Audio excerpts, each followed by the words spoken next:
So, you dream of being financially independent. Who doesn't? But do you think it's too late because of your age? Well, I have great news for you. But first, let me tell you a bit about Warren Buffett. I'm sure you've heard of him. We've talked about him so many times. Warren Buffett is known as the most successful investor in history.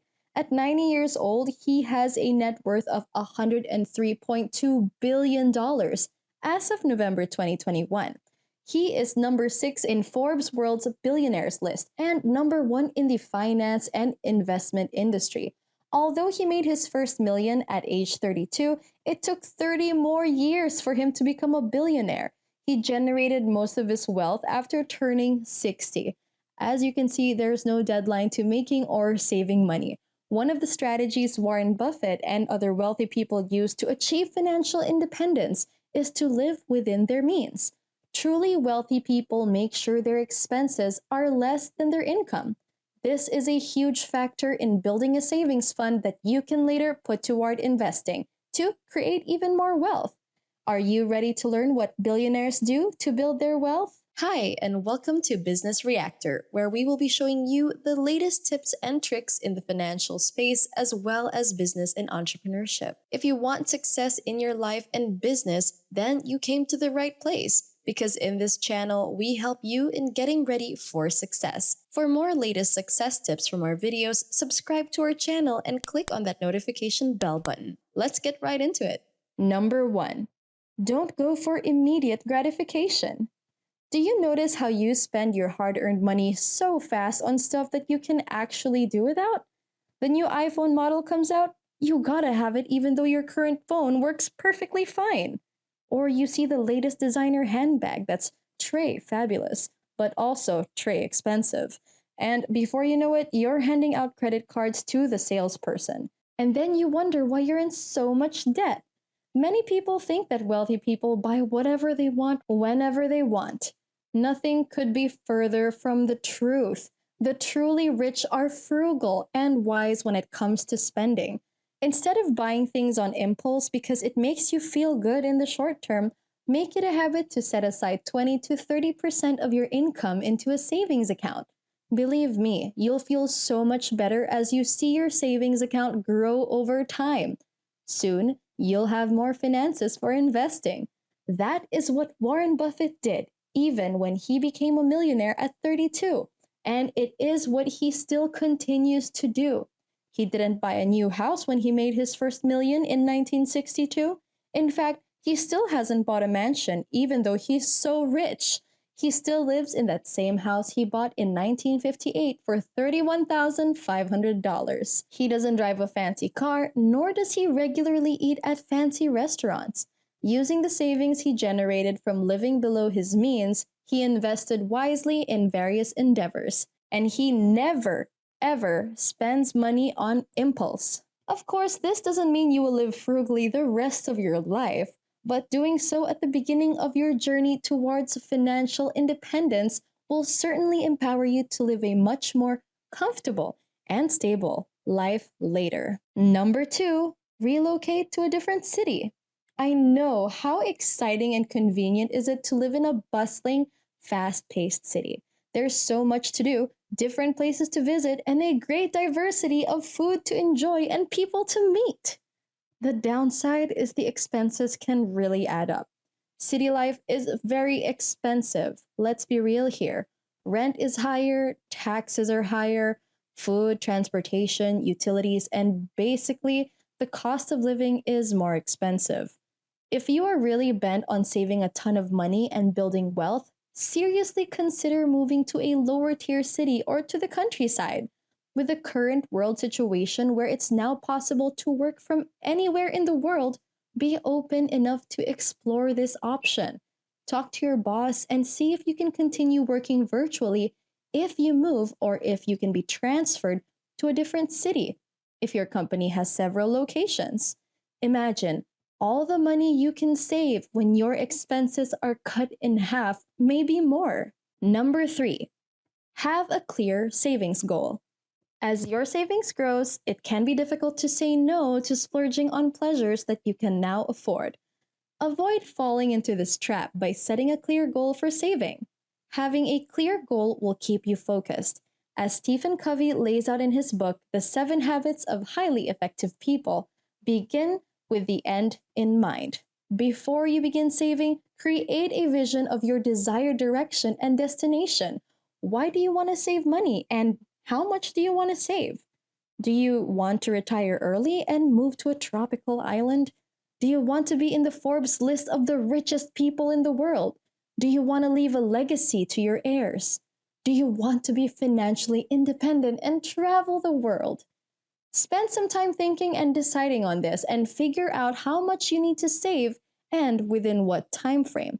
Make sure your goal is enough to motivate you to get up in the mornings and crush the day. After hearing all that, I hope you're finding the video interesting so far. If you do, don't forget to leave a like and comment down below your thoughts. We'd love to hear them. Number 4, keep track of your cash flow. Now that you have your savings goal, it's important to know and control where your money goes. It's not enough to simply set aside 20 or 30% of your pay towards your savings, 30% towards the rent, and then think that you'll just spend the remainder of your money gradually over time. When you do this, you can still find yourself wondering how you can have so much money left at the end of your salary. Avoid finding yourself in this situation by creating a budget and recording where your hard earned money goes. It doesn't need to be done down to the last penny. At the very least, have a general understanding where your money goes so that you can identify money leaks or unnecessary expenses. Set up a specific budget for food, utilities, transportation, and other things.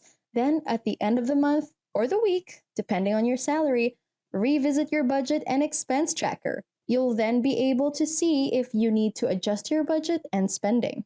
Number 5, and I bet you weren't expecting this one, rethink your car. Okay, you may think that your car is a necessary convenience, and that may be true, depending on where you live. But most of the time, it might even be a status symbol. Did you know that your car is not even an asset? A car depreciates instead of increasing in value. It requires funds for maintenance, insurance, gas, oil, tire changes, registration, just to name a few. Oh, and don't get me started on parking fees. They're another expense connected with owning a car that you might not have thought of when you got one. Parking fees can add up pretty quickly too. So you might think that owning a car saves you transportation money, but when you really compute for it, it does not. In addition, a car is time consuming to take care of, time that you can spend making money instead, or maybe even spending time with your family. Of course, if you live in an area where public transportation is scarce, plus you have kids, then owning a car would be the more logical thing. Otherwise, seriously rethink if your car is saving you money or if it's burning a hole in your wallet. Number 6, hit the pause button on major purchases. This is like the first strategy of delaying gratification, but the emphasis is on major purchases.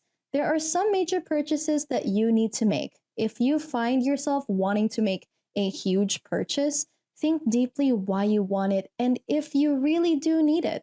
For example, if you feel the need to buy a new, fancier car, going back to that, to replace your 5-year-old basic car, start asking yourself, why do you want to do that? And do you really need to do that? You can even make a chart listing the pros and cons of such a purchase if it helps. It might turn out that since you did take great care of your current car, since we now have our priorities in check, it's in good condition and serves its purpose well. So you don't really need to buy a new one now, do you? The takeaway, before buying anything major, sleep on it for a few days. Weigh the advantages, the disadvantages, and you will make a better, well thought out decision that you will surely not regret. Number 7, cook your own meals. Eating out regularly is one of the biggest money drainers. Plug this drain by cooking your own meals. Not only will you save so much money, but you will also have complete control over the quality of your food. When I switched to cooking at home, I found that I started having more energy. I lost weight and I was saving a fortune.